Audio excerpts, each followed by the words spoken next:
Augmented chords have been used in music for centuries to create tension and facilitate resolution as a means of establishing or reaffirming the key center. The simplest definition of an augmented chord is a major triad with a sharp fifth, also called an augmented fifth. So whereas, for example, the notes of a C major triad are C, E and G, root third and fifth,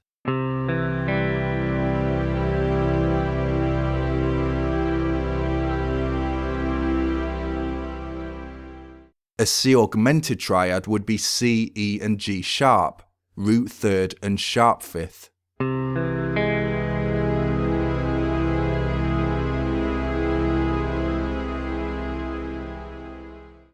We'd abbreviate this as C aug, or, less commonly, using a plus symbol next to the chord root.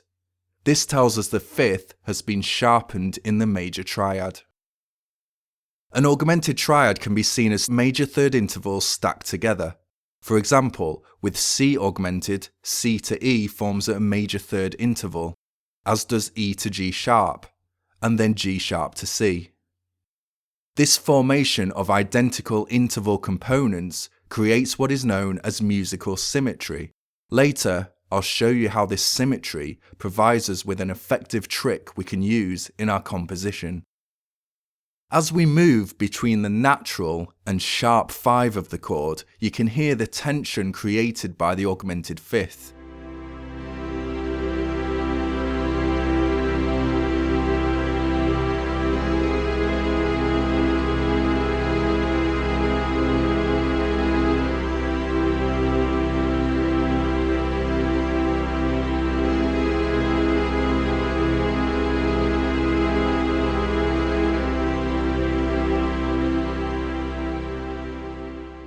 Let's start by training our eyes and ears to how the regular major triad becomes an augmented triad using some common shapes on the neck, starting with open shapes.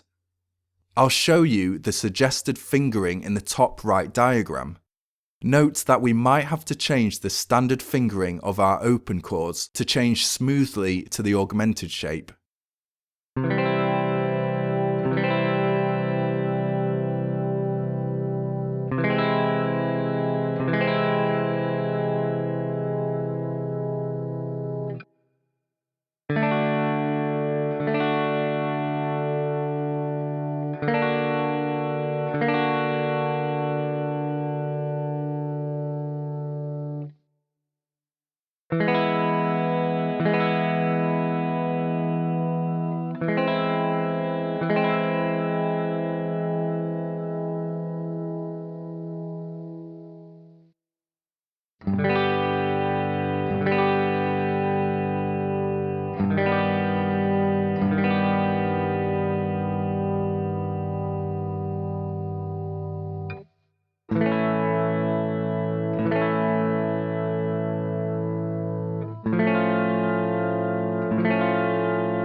Later, I'll show you how to use the symmetry of augmented chords to play them anywhere on the neck. For variation, you can also play the augmented chord with a suspended second. In simple terms, this is where we move the major third of the chord down 2 frets to a major second interval. For example,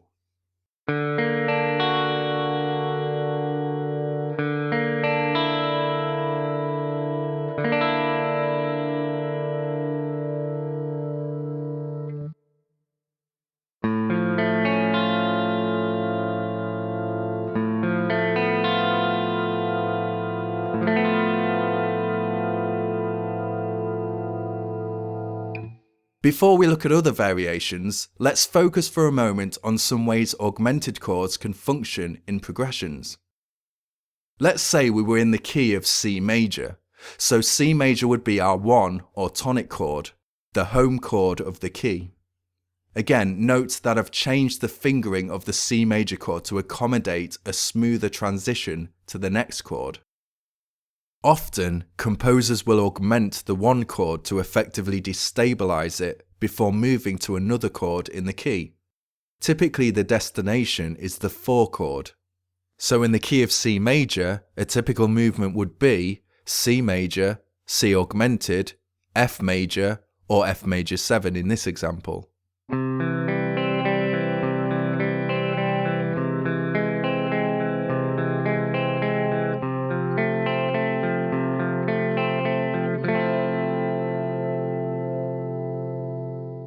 You can learn how all the relationships we're looking at would work in other keys on the lesson page. Another typical movement would involve leading the 5th of the tonic major chord through an augmented 5th to a 6th and then maybe a flat 7th. Take a listen to this example in D.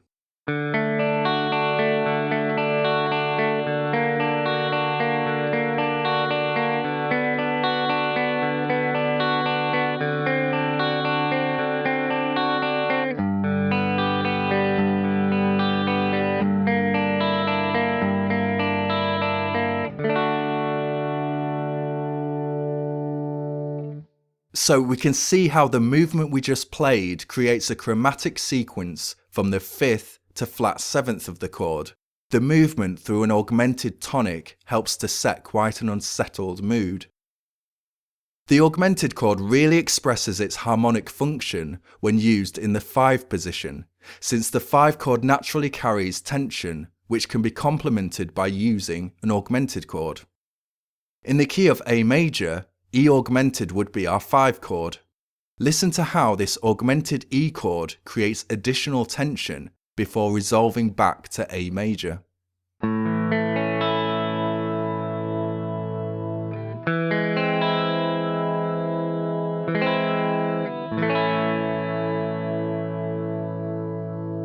Same thing in the key of D major, with A augmented as our 5 chord.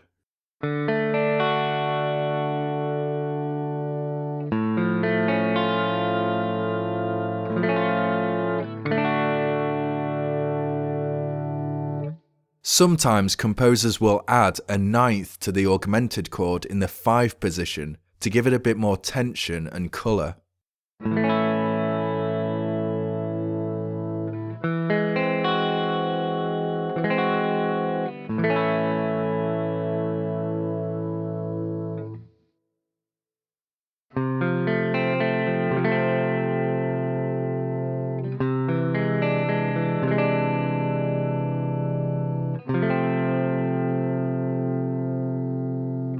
And of course, it doesn't have to be a straight movement between the 1 and 5 chords.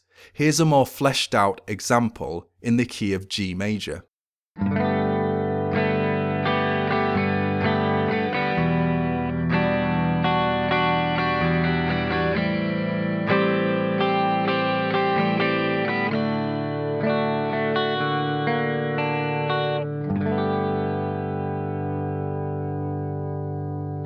This augmented 5 chord also occurs in minor keys and creates a similar harmonic tension.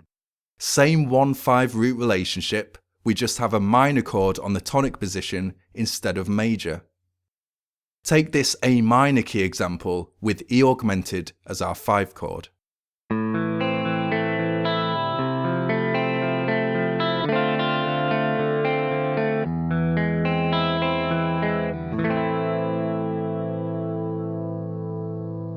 We can enhance the tension of the augmented chord further by adding a 7th. This gives us 2 options, an augmented 7th chord, which adds a flat 7th to the triad, or an augmented major 7th chord, which adds a major 7th to the triad. Starting with the more common augmented 7th chord, you'll see this written as Aug 7, plus 7, or 7 sharp 5.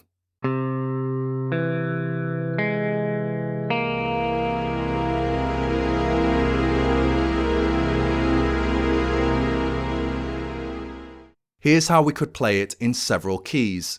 In each of these examples, I'm positioning the augmented 7th chord as the 5 and resolving it to the 1 of the key, which is how it's most commonly used.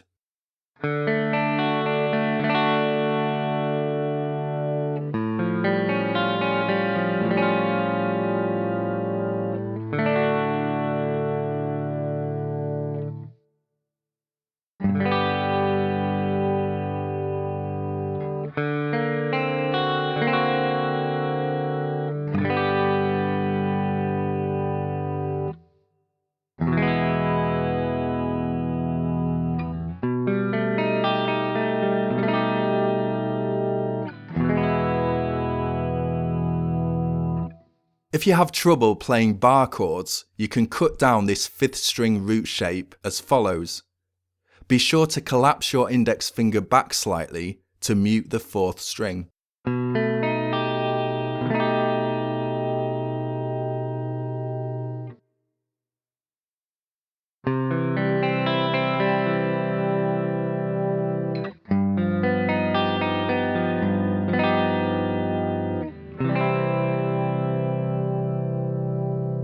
Again, shapes like this can be awkward, so we can cut this sixth string root shape down to its shell form as follows.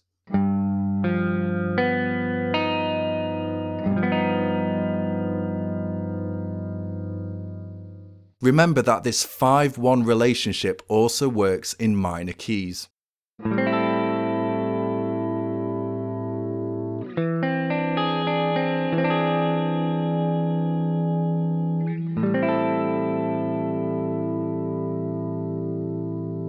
Here's another augmented seventh shape we can use with a fifth string root, although it's quite a stretch.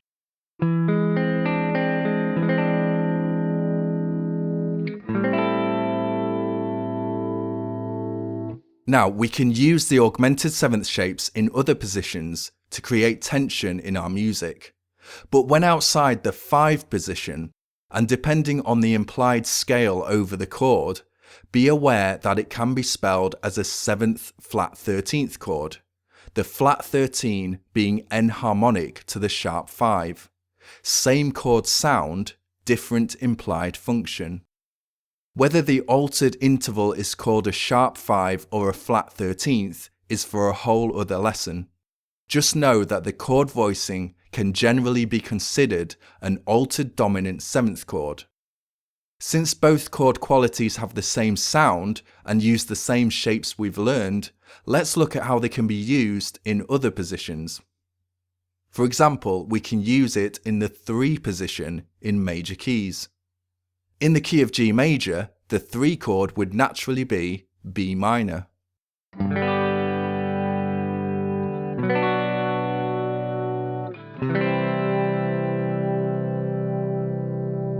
But we could also play B7 sharp 5 or B7 flat 13 for some variation.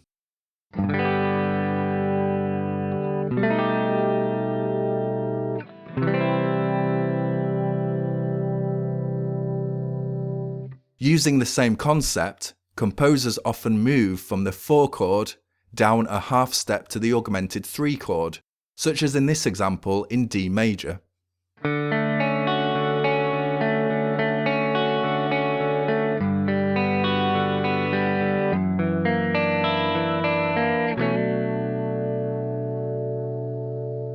You could also see this as 5-1 in the relative minor key.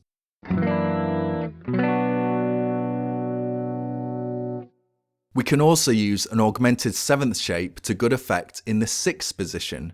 This is most easily visualized as being 3 frets down from the 1 chord root. In the natural major key, the 6th chord is minor. For example, in the key of C major, the natural 6th chord would be A minor.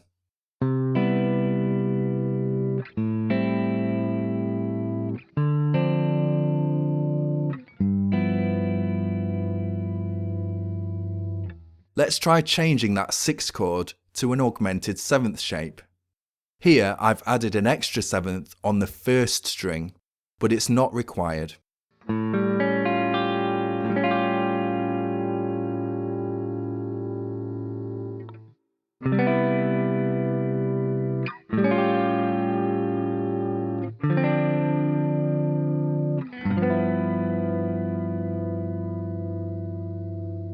Although it's most common to move to the 6 straight from the 1, the augmented or altered 6 chord can follow other chords, such as the 3 chord in this E major key example.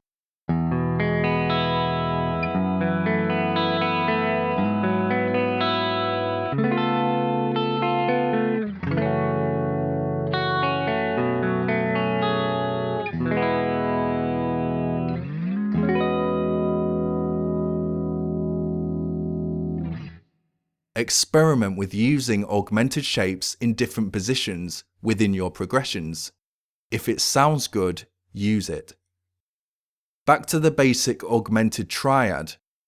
Earlier, I mentioned how its major third component structure gives it what is known in music as symmetry. This symmetry allows us to move any augmented triad in major thirds across the neck. Take this cut down C augmented shape. We can see how a major third interval separates each tone. This means we can move that same shape up a major third interval, the equivalent of 4 frets, and we're essentially playing the same augmented chord, just a different inversion or different ordering of the tones.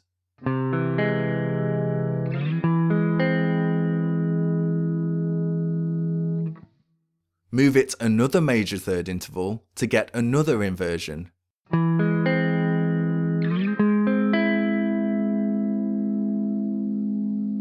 They are all essentially the same C augmented triad, each a major third apart. So we could theoretically use any one of these to voice the chord, depending on the voice leading effect we want.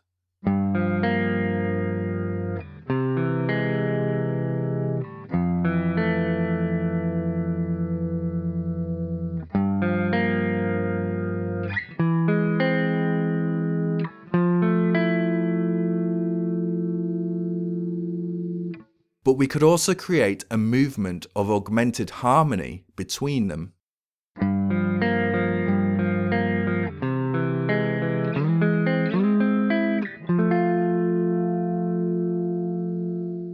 We can form similar inversions on any strings anywhere on the neck for this same augmented chord. To help you find a starting point for any augmented chord you want to play, first learn this arpeggio pattern from 6th to 1st string. You can position it on any fret, but for this example, I'm on A starting at the 5th fret.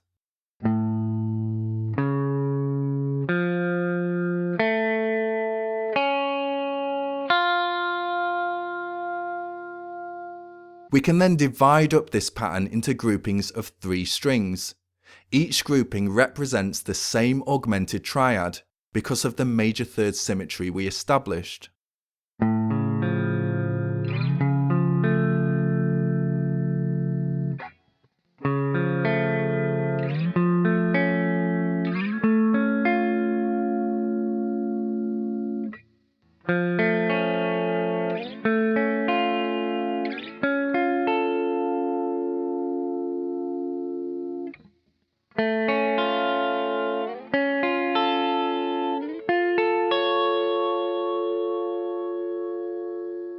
Notice how each inversion grouping conveniently forms the same pattern because of the chord symmetry. This means you can place the root, third or sharp fifth of any augmented chord you want to voice on any string and use that as a starting point. For example, if we wanted to play B augmented, we might find its root of B on the 4th string and visualize our roadmap from there. Or we could visualize the B root on the 3rd string and build some more possible shapes from there. This knowledge allows you to accompany augmented chords more fluidly and with more awareness of voice leading to preceding chords. For example, here I'm playing over G Aug 7 to C major, 5 to 1.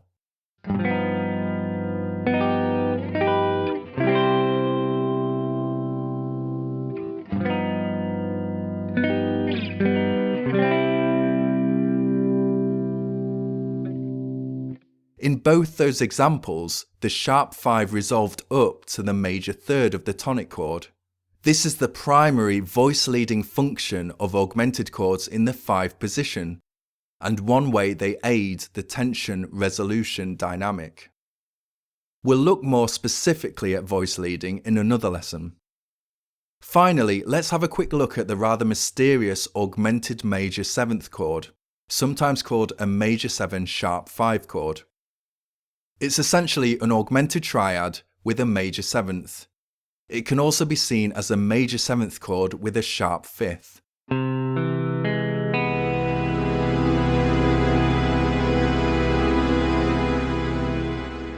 This is an especially tense chord that you'll mostly hear in jazz music.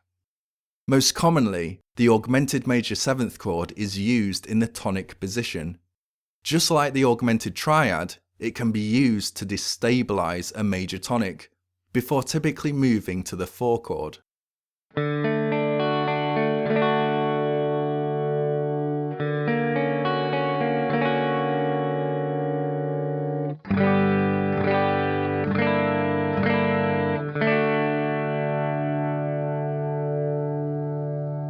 Or we can move to the augmented major 7th chord as the tonic for an unexpectedly unresolved feeling.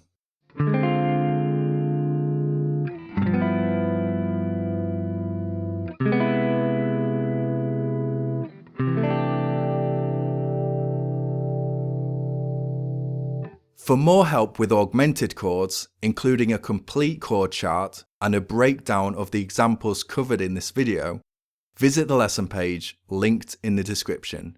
Cheers.